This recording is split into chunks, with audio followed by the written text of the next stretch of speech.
Before the diamond plaques and sold-out arenas, before the countless number one hits and Grammy wins, Aubrey Graham was just a kid growing up in Toronto, half black, half Jewish, and feeling like he didn't fully belong in either world. Raised by his mother in a modest home after his parents divorced, Drake's early life was marked by contradictions.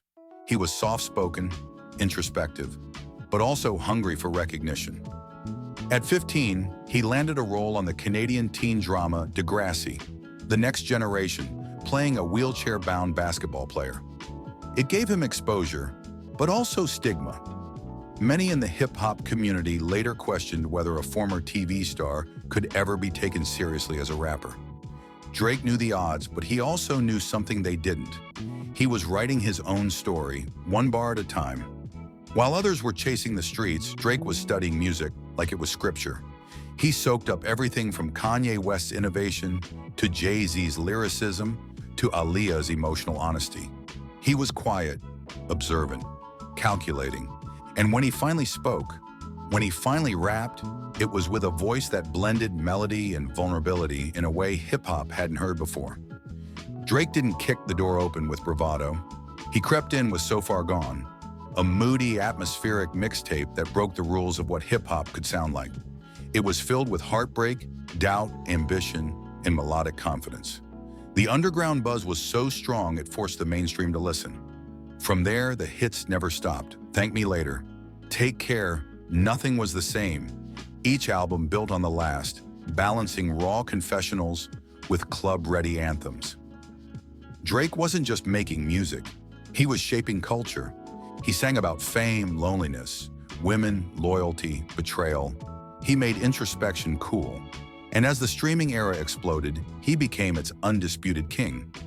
No artist in history has dominated charts with the consistency that Drake has, whether with rap, R&B, or dancehall-inspired rhythms.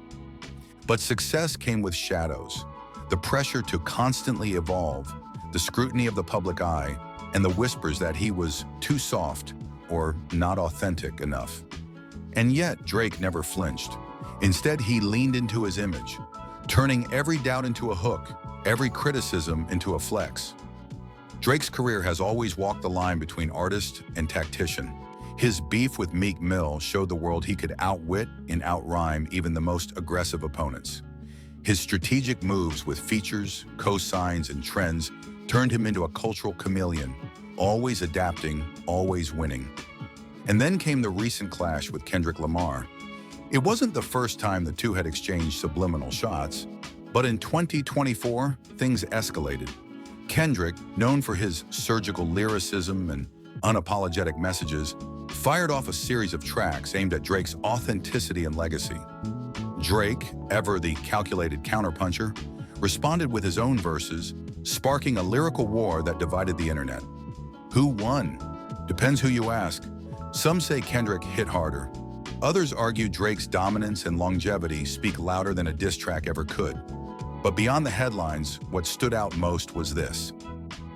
Drake never backed down. He stood toe-to-toe with arguably the most respected lyricist of a generation and still came out standing, streaming numbers intact, cultural relevance untarnished.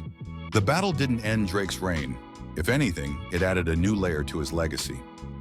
Drake's success wasn't an accident, it was engineered. Here are the 3 habits that shaped his legacy. 1. Emotional transparency as strength. Drake didn't hide his insecurities, he embraced them. His willingness to be vulnerable, to rap and sing about heartbreak, family drama, and self-doubt, connected deeply with fans. He made millions feel seen, and in doing so, he redefined what masculinity could sound like in hip-hop. Second, strategic adaptation.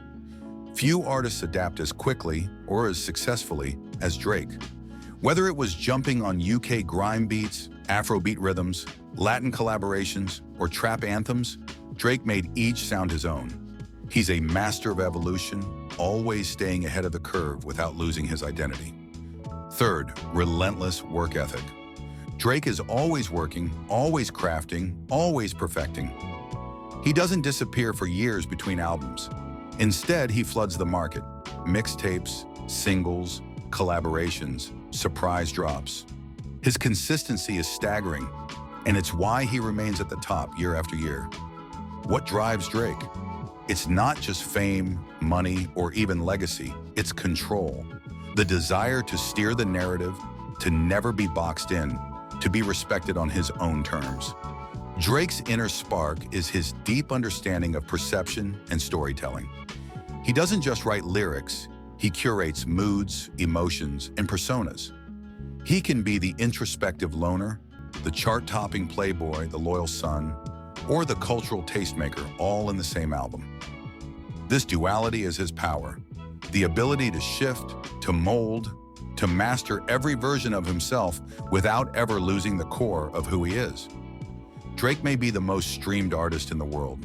He may have more Billboard records than the Beatles. He may own mansions and courtside seats and platinum plaques, but his true legacy lies in how he changed the game. So whether you're Team Drake or Team Kendrick, one thing is undeniable. The boy from Toronto rewrote the rules of hip-hop, and he's still playing chess while most are playing checkers. What's your take on Drake's journey from Degrassi to global dominance? Let us know in the comments, and don't forget to like, subscribe, and keep riding with us as we explore the lives behind the legends who shape our world.